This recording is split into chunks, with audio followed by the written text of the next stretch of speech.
the Antichrist actually establishes a state and conquers lands and rules from Jerusalem, unlike the person whom we're claiming as the Messiah, which is Jesus.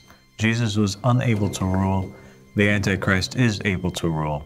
And Jesus doesn't ascend the throne in Jerusalem. The Antichrist ascends the throne in Jerusalem. Isn't that crazy? Yeah, my brain can't handle it. It's true. It's really true.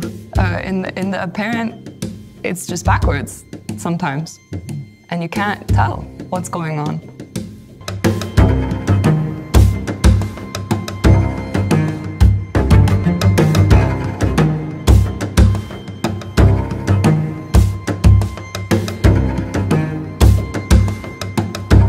Good to have you back. Thank you. So building upon what we spoke about in the last episode, which was how to identify the Mehdi, and we spoke about how the same way to identify the Mehdi is, it's in line with the way, it's actually the same method, the same way in which every prophet, messenger, divinely appointed caliph, divinely appointed judge or king or priest is identified or known. Yes. And we didn't call it this, but it could be called the law of knowing the proof of God, or the law of recognizing the divinely appointed king or ruler. And we spoke about how it consists of three parts, and that is that the person who's divinely appointed, or the messenger from God, has to come with a letter of appointment in which his name is mentioned on the tongue of his predecessor, or somebody who came before. Or he has to say, here's my name in the Holy Scriptures, you know, just like Jesus said, my name was mentioned on the tongue of Isaiah, or Muhammad said, my name was mentioned on the tongue of Jesus. They have to display that they have superior divine knowledge, okay? Yes. And the third thing is that they have to be calling towards the supremacy of God, right? That only God rules. They cannot be calling towards any sort of system in which people appoint or choose their own leader. Yes. So somebody might come and say, well, I don't know about all that. I don't know if, I'm not sure if that is the only way that we can identify whether or not somebody is divinely appointed or not. And so I thought that in this episode today, we can go through the stories of the prophets and the messengers and turn the pages of history and look at all of those people whom actually failed, and they ended up disbelieving or fighting or doubting in the divinely appointed messenger because they used a method other than what we mentioned to identify if the person was truly from God or not from God. Okay. Okay? Yes. All right. So let's talk about, for example, if somebody came and said, well, I'm not sure if that person's the Mehdi because I find that he has disobeyed God. Okay. Okay? Would the disobedience of the messenger of God, would the disobedience, the act of disobedience of a proof of God be sufficient of a reason to dismiss this person? I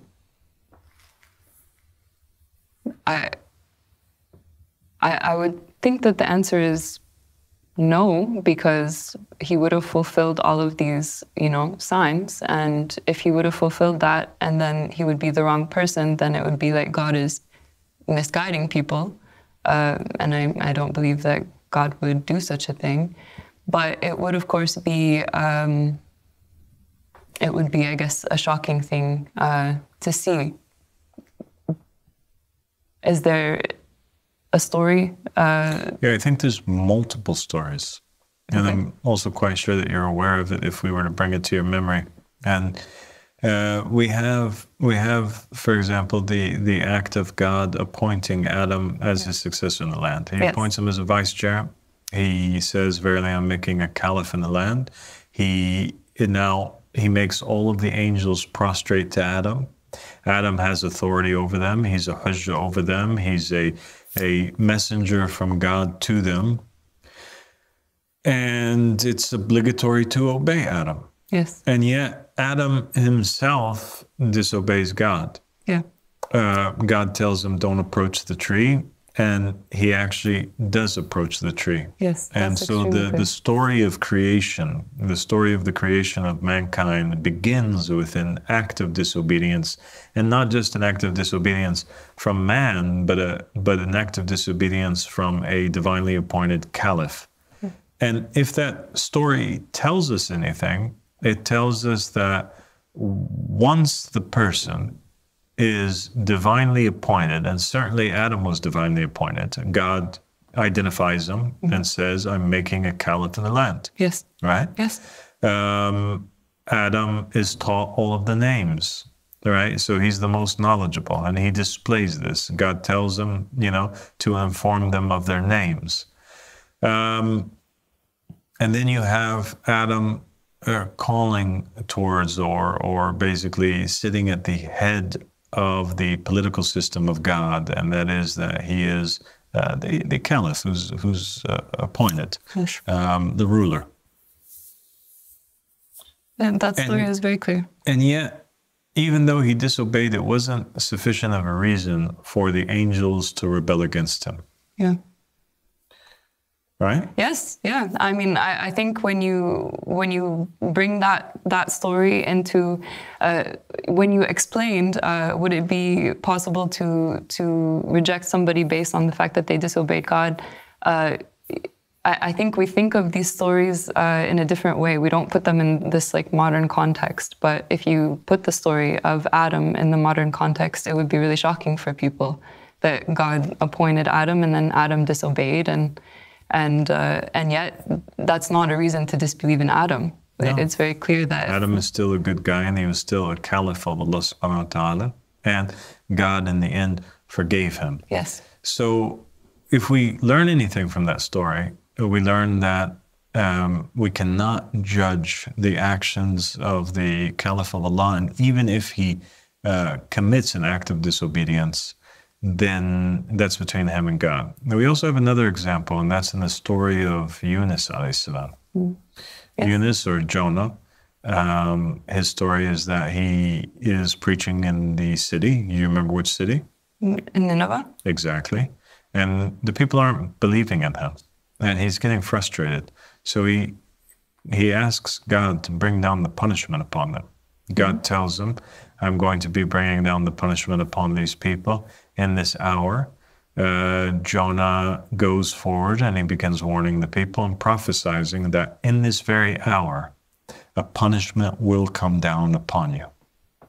And yet, the punishment doesn't come down in that hour. Mm-hmm. And Jonah is horrified because he feels like he's going to become a laughing stock amongst the people in his city.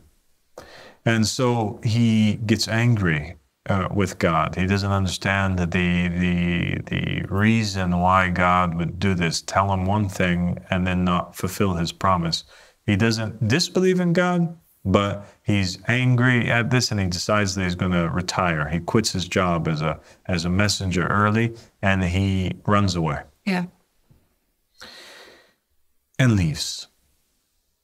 And yet, God puts him through this amazing lesson and causes him to be swallowed by a whale and brings him this close to death and brings Jonah to his knees and causes Jonah to repent, and God forgives Jonah, and Jonah is spit out by the whale, and he goes back to his city.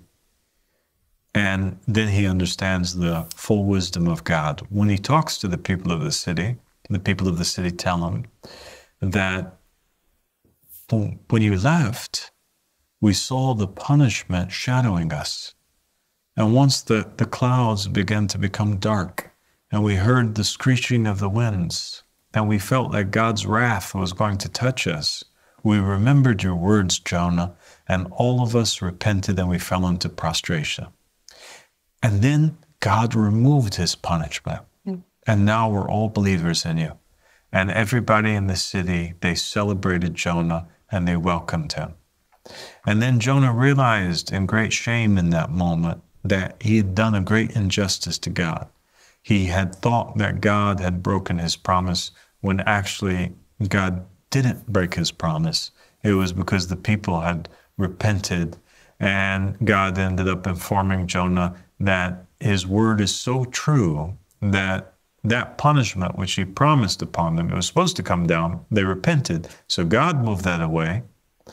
But the punishment was still to come down in the future upon those people, because out of their seed it would become a disbelieving nation. And so here we learn two great lessons from the story of Jonah. One is that a person cannot disbelieve, once again, in the messenger or doubt the messenger of God, even if the messenger of God is seemingly doubting his message himself. Wow. Okay? That's a very, that's a crazy lesson from this story. But yes, that's exactly what the story is teaching. Sometimes when we have these conversations, I feel like I never thought deeply about what's really going on in these stories, or how that would apply to my life today.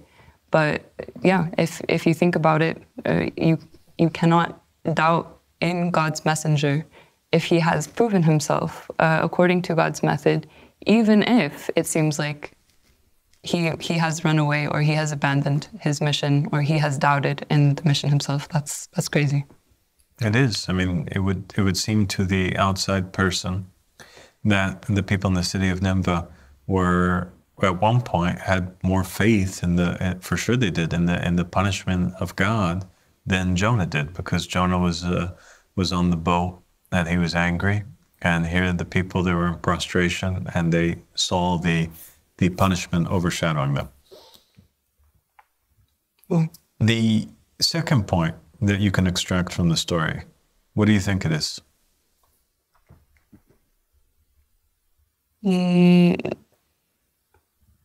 Maybe that the people were not misguided by Jonah. It was between Jonah and God, like how you said the first point about Adam. The mistake was between Adam and God. And yeah, that's kind of covered in the first point, which is that even if he's doubting, then you can't disbelieve in them. But the second point that's fascinating in the story of Jonah is that the idea that even if a messenger promises that a punishment is going to come down, oh my gosh, and then the matter is delayed or it changes, we cannot disbelieve in them. Yeah, you're right. You're right. Because it would seem like what he had said didn't come true. And then people could have easily said, he's a liar, he doesn't know what he's talking about, he's not with God. But he was with God.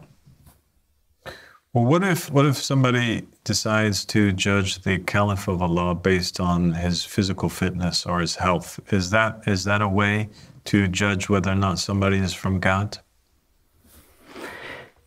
No, I wouldn't think so. No.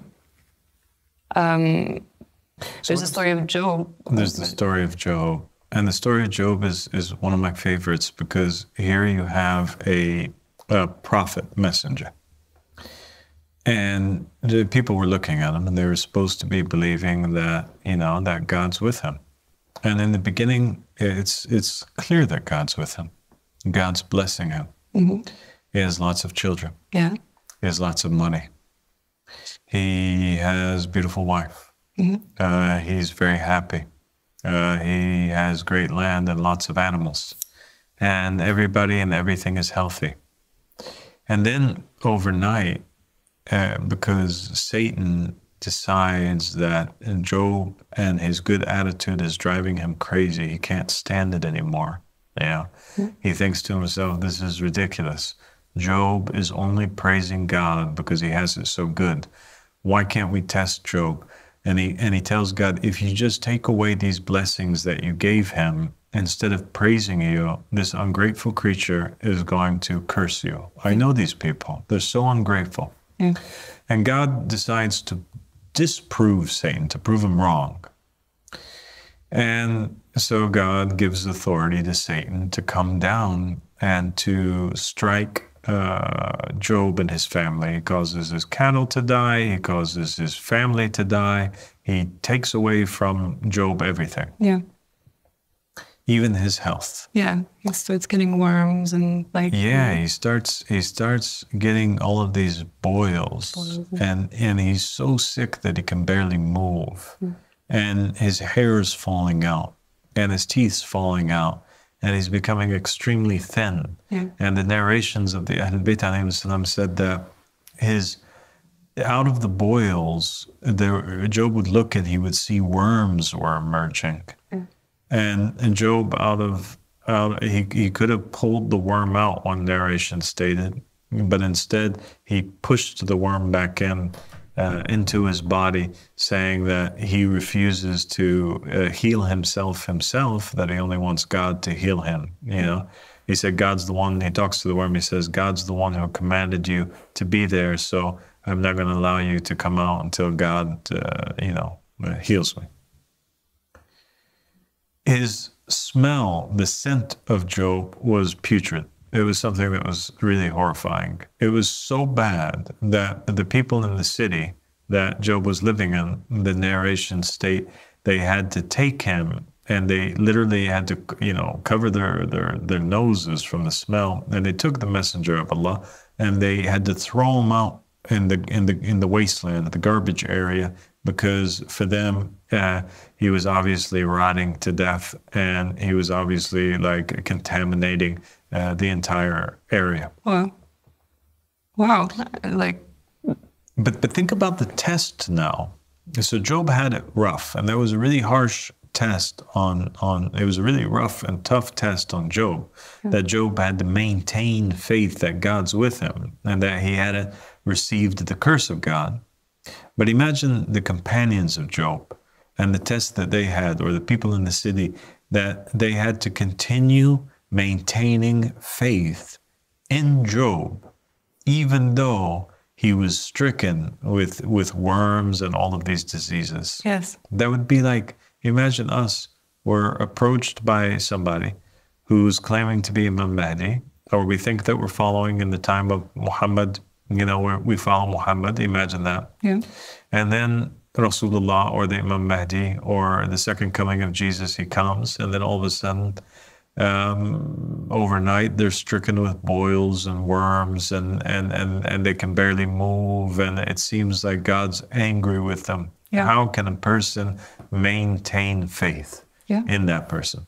Yes, it's a huge, huge test of faith. I mean, if you imagine it going through the same test today, I think so many people would fall, would fall off of the truth because it is such a difficult test. And a lot of people in the time of Job did fall off the truth.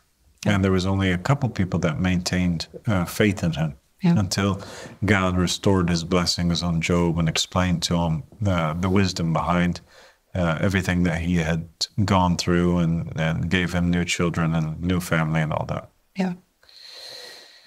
So I think that to be able to pass tests like this is very difficult unless a person just holds on, has a certain law that they hold on to, whereby they're able to identify who the messenger is, and then after they identify who the messenger is, no matter what happens, they stick by him. I mean, I think it's clear from these stories that it has to be like that, because if you judge based on their actions or even on how it appears that God's blessing them, that's part of the journey of their mission. It's not always apparent to us that they are doing the right thing, like these stories that we've mentioned with Adam, with Jonah, with Job. In the apparent, it would look like they themselves must have fallen off the truth. But so it's not allowed to disbelieve in Imam Mahdi once we find him. Yes. Even if he disobeys God like Adam, mm-hmm. even if he runs away from God like Jonah, or he prophesied something and then it was delayed. And we have another example of the delaying of a punishment that takes place in the story of Noah and the Hadith, which is very famous, where basically Noah tells the people that the flood's going to come, and Gabriel comes down and he tells them to inform his people. He had lots of followers at the time. He tells them, take this date seed, plant it in the ground, tell your companions, when the date seed becomes a date tree, the punishment's going to come, the flood's going to come, because they were always asking, when is the relief? When is the relief, Master Noah? And so they worked really hard. They built with him the ark. And then what happened? It didn't happen. It didn't happen. Yeah. The punishment didn't come. And the people, they're looking around. They're looking at each other. They look over at Noah. They say, yeah, Noah, you promised us that a flood was going to happen, and now it's not happening. Then Gabriel came down upon Noah and gave him another message to deliver to his people. He said to him, Noah, tell your people that it's okay, because now this palm tree has given off fruits. Take one of the fruits, one of these dates, take the seed out. When you plant it in the ground, that seed will become a new palm tree. And rest assured, people, when the new palm tree becomes a full-grown palm tree, then the flood will happen. The people, when they heard this, they were terrified, and they split into three groups. A group that, was convinced that Noah was the truth, no matter what. He's the companion of the will. He's calling us towards, the supremacy of God. He's displayed knowledge, amazing knowledge that we've heard from him. So we have no right to disbelieve in him, no matter what happens. Yeah. A group of people that became full of doubt. Now they're not sure. Before they had certitude in Noah, now they don't. And a group that disbelieved. See, because they used a different method other than the law of recognizing the proof of God, the messenger of God, as a way of determining whether he was false or not false. They used the completion of his promise, or the coming down of the punishment, the prophecy of Noah coming to pass. They used that as a scale whereby they can judge whether or not Noah was really from God or not. And what happened? They went to hellfire. Yeah, wow. And then it continues, Tiffany. It continues 10 times that the palm tree becomes fully grown. It bears fruit. People wait for the punishment. It doesn't come down. And Gabriel comes down. Noah tells them, yeah, it's actually going to be the seed that happens when the seed, when I put the seed in the earth and it becomes a new palm tree. Happens a third time, fourth time, fifth, sixth, seventh, eighth, ninth, 10th, until the flood finally happens. That's a huge test. That's a huge test on the believers. It does, because their life is passing by in front of their eyes. They're getting older. They've worked really hard. They had spent all this time with Noah, and Noah had an extremely long lifespan. And they thought to themselves, this guy's messing with us. He's lying to us. Every time we work for him, every time we listen to him, every time we wait all these years for the flood and the relief to happen, nothing happens. And it didn't just happen once. This happened like 9, 10 times. And so by the time it got to the end, nobody had believed in Noah except for his family, his 3 sons and his wife. So that's how it was such a small group who got with him on the ark. And yes. Wow, that is a crazy story of sifting and of the danger of not following this waterproof method. Is the only waterproof method. If you look at those 3 criteria, that's the only way. Because if you look at something else, that also opens the door that the Mehdi could come and he can say, guys, hey, the punishment's going to come down upon humanity, or the rise is going to happen, or the divine just state's going to be established, on this date or in this year. And then if it doesn't happen, we can't disbelieve in the Mehdi. It's not a reason. You're right. You're absolutely right. There's all of these expectations of the Mahdi, and I know some people have commented or said things like, I'll believe when I see it, or I'll believe based on the outcome, or I'll believe when the punishment comes, or these things. But if you wait for such a thing, you open the door to being completely wrong, as these people were. They left the truth because they were waiting for signs to be fulfilled, and that's actually not how God works. Yeah, He can delay, and that's why the Ahlul Bayt alayhim salam, they have a hadith that says, if we say something about somebody, that, for example, this person, he's going to do something, or something's going to happen to him, but then it doesn't happen to him, mm-hmm. but it happens to his son or his son's son, then don't deny it. All right? If we say something about a man and it's not in him, but it's in his son or his son's son, then don't deny it. So that's the same idea behind the palm tree story. Yeah. That God's promise is true.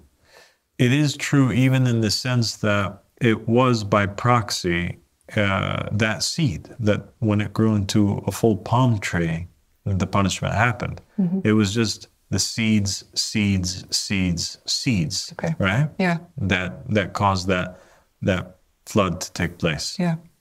So if the Imam Mahdi comes to us and he says that something's going to happen, and then it doesn't happen, we have to remain holding on to him, because it could happen the year after, or the year after that, or the year after that, or the year after that, times 10 or more. Yeah. If the Mahdi comes to us and he's stricken with a disease, if he has cancer, if he has boils, if he gets infested with worms, if his smell is putrid, are these reasons to disbelieve in him? Maybe if God didn't establish on us the proof beforehand and tell us the story of Job, but after the story of Job, there's no excuse. Yeah, you're right. The stories were preserved. What if the Mahdi came and he had like a disloyal wife, a wife that was sleeping around, or she was betraying him, betraying the bed? Would that be a reason why a person could disbelieve in the Mahdi? I mean, no, because Noah's wife was known to be a disloyal wife. And Lot's wife and was Lot's also... wife, yes, as well. She was also a disbelieving woman. She turned into a pillar of salt. But we also have in the Old Testament an example of a prophet who was sent, who had an extremely disloyal wife. Mm-hmm. Do you know her? Oh, yes, Hosea. Hosea. Yeah. Tell us the story of Hosea, Tiffany. Hosea, he was the prophet of God, and he was calling the people to worship God.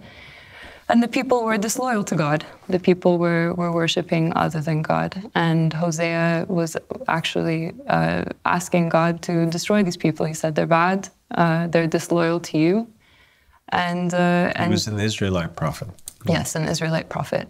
And God decided to teach Hosea a lesson in his own life, like a metaphorical lesson for what he was saying. So he caused him to get married to a woman, and the woman was disloyal to him. The woman was sleeping around. She had children. He didn't even know if the children were his, but he loved this woman. He loved her so much. He was attached to her. And then God told him one day to divorce this woman, and he felt this pain because of the love that he had for her, even though she was disloyal. And the whole thing was a metaphor for him to understand God's love of the Israelites, because even though they were disloyal to him and worshiping other than him, just like Hosea's wife had been disloyal to him, God still loved them and didn't want Hosea to want their destruction. He wanted that Hosea help them, to come back to him. Wow. So that's quite a test too, because then the people were forced on the outside though, because they didn't understand the logic. A lot of the people that believed in Hosea, they didn't know that Hosea was praying for their destruction. Yeah. Right?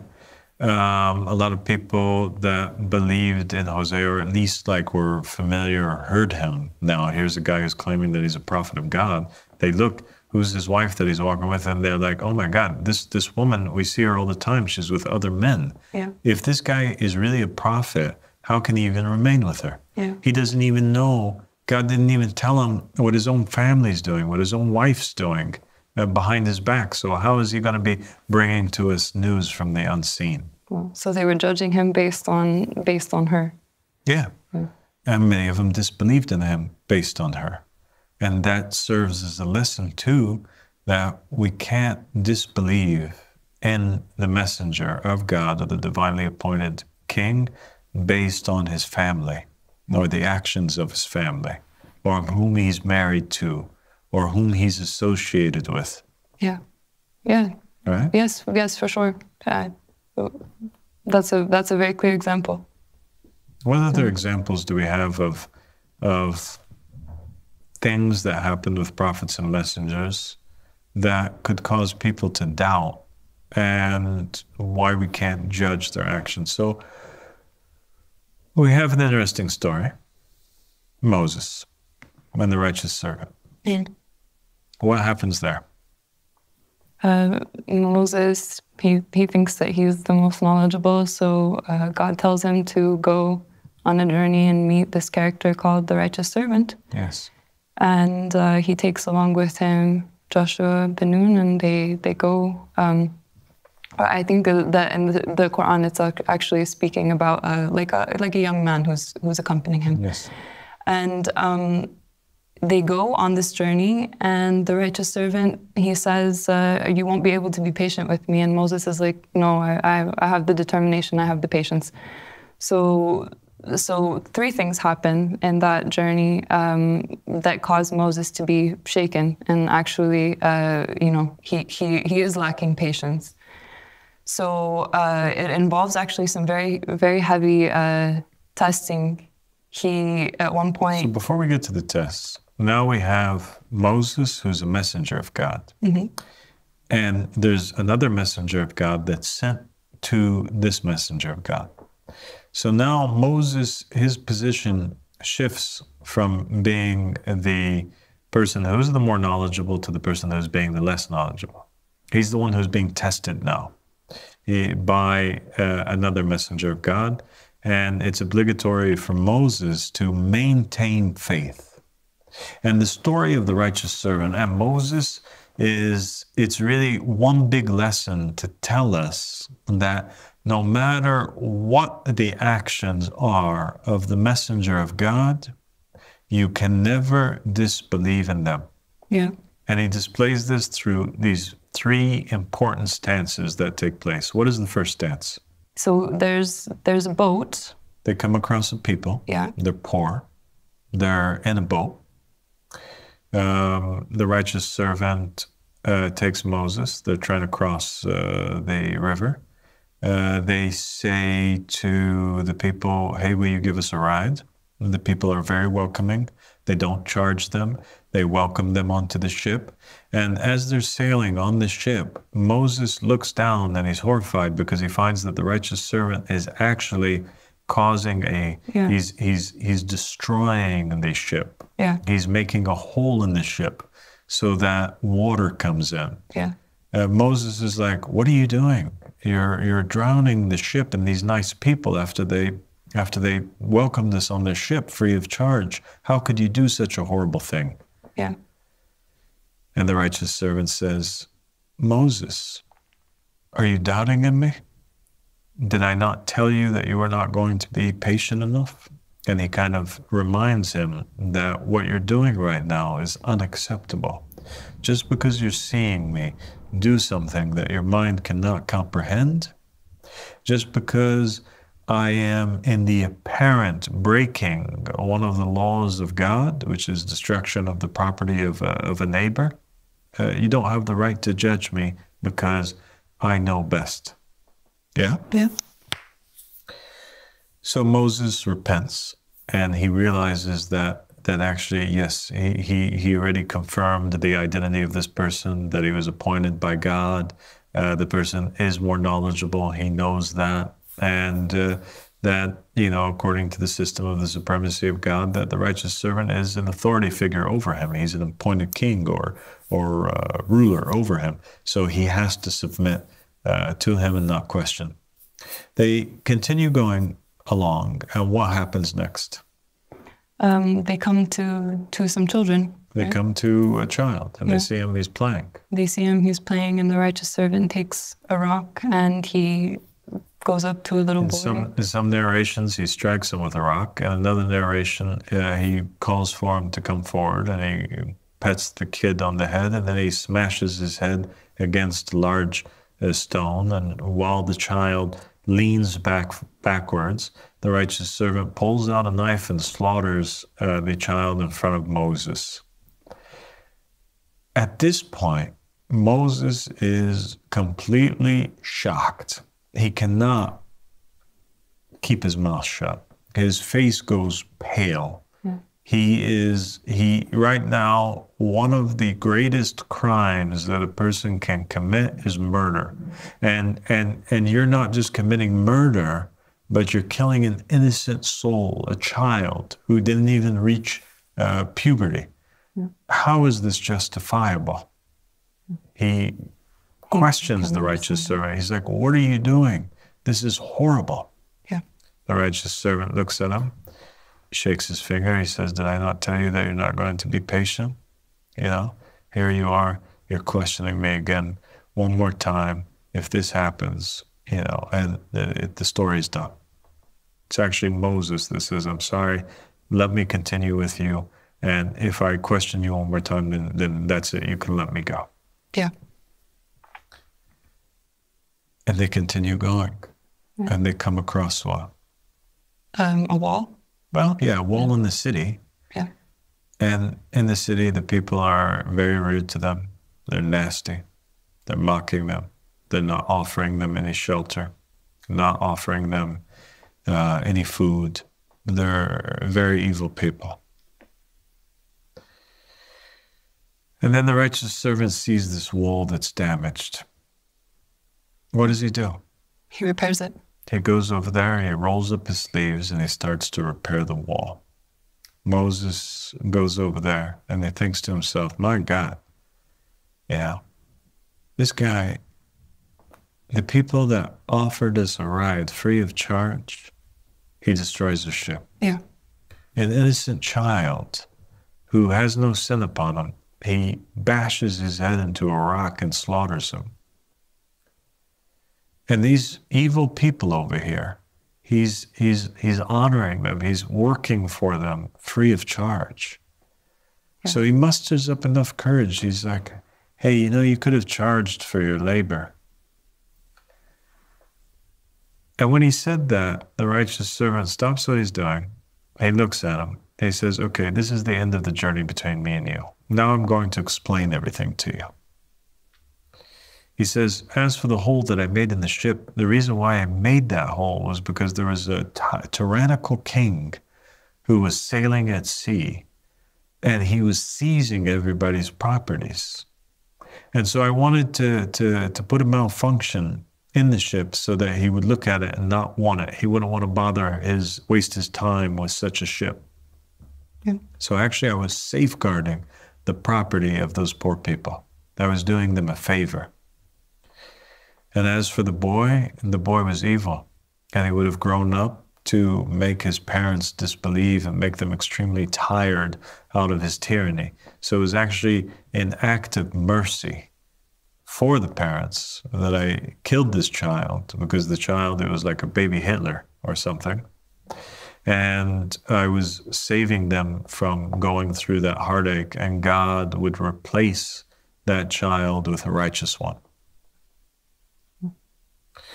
And as for this wall, there was a treasure that was underneath the wall, and it belonged to 2 orphans in the city. And I wanted to basically safeguard and protect that treasure from being found by the disbelievers in this city. And that's why I was repairing the wall. Yeah, Yeah, that's an amazing story. Like such a plot twist at the end that it was actually like he knew what we didn't know. Exactly.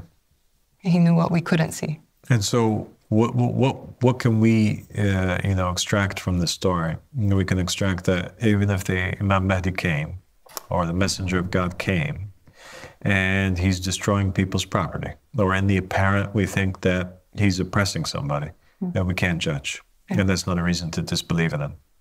If he commits murder, even against a child, that would not even be sufficient of a reason to disbelieve in him. Wow. If we find him helping people that we would consider to be disbelievers, or evil people, if he comes, for example, and he's defending homosexuals, or he's doing something that we would consider to be not righteous because these people are bad people, we also cannot take that as a reason to disbelieve in that person. Yeah. And we look over to the story of Moses, and we also find that Moses was actually guilty of murder too. Yeah. And he was an outlaw. He was a fugitive. So even if the Mahdi has a criminal record, or he was a fugitive on the run, accused of murder like Moses, even then it wouldn't be enough of a reason to disbelieve in him. Wow. Wow. I mean, when you put all these stories, in context, it's so interesting to think what it means for Imam Mehdi, how we absolutely cannot judge based on all of these things, which so many people would disbelieve because of them. So many people would say this can't be from God. Just like even Moses himself couldn't believe what the righteous servant was doing. And yet that would be wrong because this is the person who got appointed. This is the person who is fulfilling God's divine law that he gave us to know who is the right person to follow. It's amazing. So here's one of my favorites. Are you ready? Yes. One of my favorites is the trial that the companions of Jesus had to go through. Yeah. Now here they are, they're Jewish, right? Yeah. What are they waiting for? Messiah. The Messiah. What's the Messiah supposed to do? Build like a kingdom of God, a divine Build state. a divine just state, right? He's supposed to rule. Yeah. The Messiah for the Jews was like Imam Mehdi for the Muslims. Yeah, he's supposed to change everything. He's supposed to change everything. So here they are, they're waiting, and then all of a sudden comes Jesus. And Jesus establishes the proof upon them. He says, I'm mentioned on the tongue of Isaiah. He's showing and displaying amazing knowledge. He's even displaying miracles. Yeah. And he's calling towards the supremacy of God, and they pledge allegiance to him, and they believe in him. Yeah. And they're waiting for that promised day. Yeah. The promised day that he would rise and rule from Jerusalem. Yeah. Yeah. He would be a king that was like David, and much greater. And then what happens? 3 years, Tiffany, 3 years into the dawah, 3 years after Jesus began to publicly proclaim his message, he's betrayed by his companion. He's arrested, okay? Yeah. He can't escape arrest. He's tortured, and he's driven to the cross. He's condemned. Yes, and right? people witness and in him. the apparent, they all witness him being executed. He's crucified, right? And then their Messiah is no more. He's done. Yeah. Wow. I know, and he didn't do anything that they thought he was going to do. Nothing. Yeah, and 3 years is nothing. 3 years is so short. I mean, yeah. Like he barely had enough time to amass believers in that time. So what does that mean then? Does that mean that Jesus is not the Messiah? Certainly, probably some people in that time believed that. They probably disbelieved in him because of that. But in reality, for sure, most of the people disbelieved in him. Even his own disciples, yes. Even his own successor, Simon Peter, denied him. Yeah, because he was arrested. Yeah, after he was arrested and taken off, it was like, and they went back to their normal lives. They were fishing. They were heartbroken. They thought that the story was done. They thought that they had been misguided. Yeah, they did. Yeah. They were hiding away. They were so confused. And these were the people who saw him perform so many miracles And yet he remained the Messiah. Yes, he did. And yet we know that there's no other Messiah that would be sent to Israel except for Jesus. Yeah, he was And that's what all the Christians proclaim today, right? Yeah. Yes. And that's what all the Muslims proclaim today, Yes. right? So the Muslims and the Christians, these billions of people, they are confessing, maybe without realizing, that even if God sent a messenger to rule and establish a divine just state, even if he was incapable or he didn't establish that divine just state, it doesn't matter. You still have to believe in him. He's still the Messiah. He's still the king. Yes. That's like sending an Imam Mahdi, and the people are waiting on this Imam Mahdi to establish a divine just state, and then he doesn't. Yeah. And he doesn't have a rise, and he doesn't fight against any countries, and he doesn't do anything of the things that was said that he would do. He doesn't spread justice. He doesn't spread equity. He doesn't do anything. Yeah. So even if that happened, But you can't disbelieve in him. you can't disbelieve in the fact that he was the Mahdi. Why? Because it already happened before with the Israelites and Jesus. And so if it happened with the Muslims in the Mahdi, then that would still be no excuse for them to disbelieve. Yeah. I mean, that's a very big deal. That's a shocker. And how do the Christians and the Muslims justify it? They say, oh, well, there's going to be a second coming of Jesus. Mm-hmm. He's going to come in the future, and then he's going to fulfill the promise. Mm-hmm. Well, that's still very problematic, because that means that if the Mahdi comes, and the people believe that he's the Mahdi, and then he doesn't do anything of what the Mahdi, what it said that the Mahdi would do, that he still could be the Mahdi, because maybe he also is going to have a second coming. Yeah. I mean, yeah, it would be logical. Yeah. Yeah, I mean, you can't deny it. There's actually no way to argue against what you just said. It's very heavy, isn't it? And yeah, it is. I mean, I think you presented a lot for people to contemplate deeply, because... Now, I just want to, say for the sake of saying it in front of our viewers that and this is not what I'm stating will happen. There will be no second coming for the Mahdi. The Mahdi will accomplish what he's supposed to accomplish in this lifetime. But I'm just saying that even if he didn't, it wouldn't be a reason to disbelieve in him, because there is no scale whereby a person can judge if he is a messenger from God or not, except for the scale or the law of knowing or recognizing the proof. Yeah. Yeah, of course. I mean, if we take that we don't just believe that Jesus was who he said he was, the Messiah, because of tradition or because, it's been taught to us, we have to go back and look at how he proved it. And how he proved it was exactly what you're saying, these three criteria, the law of knowing, the proof of God, and not these other things that people use to judge the messenger of God. Well, what if the Mahdi came and he changed the direction of prayer from Mecca to somewhere else? Would that be a reason to disbelieve in him? I mean, you're making me think of Prophet Muhammad, who also did that. He changed the direction of prayer from Jerusalem to Mecca. Yeah. It had always been that the direction of prayer was in Jerusalem. And the Prophet Muhammad ﷺ, in the beginning of his dawah, he's actually telling the Muslims that this is the direction in which we must pray. And then in the middle of his dawah, he switches it, and it goes from Jerusalem to Mecca. Mm-hmm. And that was not an excuse for the people to disbelieve in him, even though many did disbelieve in him after that.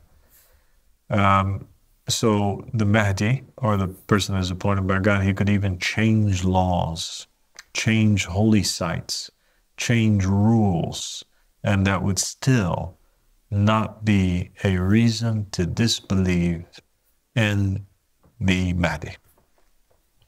Wow. I mean, it's all been presented before in religious history, actually, when you think about it. Yeah. All of these things are not justifiable reasons to disbelieve in the Mahdi. I'm really amazed about all of these stories. When you put them all together, it's very clear that there's really only one way to know who the Mahdi is, and then once you do know, you can't go back on that. No, you have to stick to it. Yeah. And it is extremely scary, but it also shows the importance that of God leaving, why God had to have left a clear way that we can identify who his messenger is, because if we were left to our own logic or left to our own feelings, or we use those feelings and logic as a judge, or a way whereby we can determine if this person is truthful or not, we would definitely fail every single time. If we didn't have the law of knowing the proof of God, if his name, the name of the messenger wasn't mentioned in a will, and then we would be left in a state of chaos, because we would look upon Adam and say, Adam is not worthy of being followed because he himself is disobeying God. Why would I obey God when the person telling me to obey God and himself is disobedient? I wouldn't follow Noah because I wouldn't have the patience to. Every time he tells me that something's going to happen, it's not happening.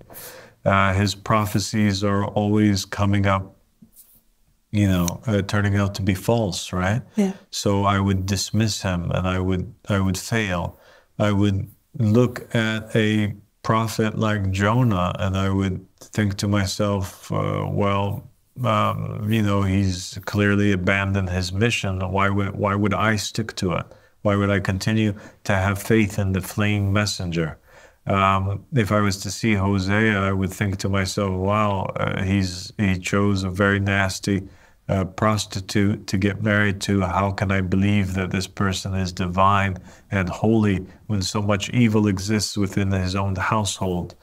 I would dismiss him. I would disbelieve. If I saw the actions of the righteous servant and the actions of Moses, both who were murderers, I would think to myself, maybe these people are not merciful. How can God command such evil? How can God break his own commandments? Then I would dismiss them. If I saw that, Jesus basically was arrested and crucified, I might think to myself, instead of him being a Messiah, this is a punishment that befell upon him. This is not somebody who I should follow. Clearly God was upset with him, and I would dismiss him.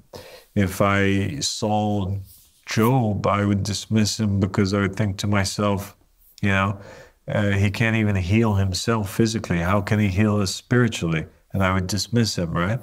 If I saw the actions of the Prophet Muhammad, who comes to the people and he starts switching and changing and implementing new laws that were never heard of before and calling the people to new directions of worship, I would also become frightened, maybe uneasy, and dismiss him. All if I was left to use my brain and my heart in determining if this person was from God.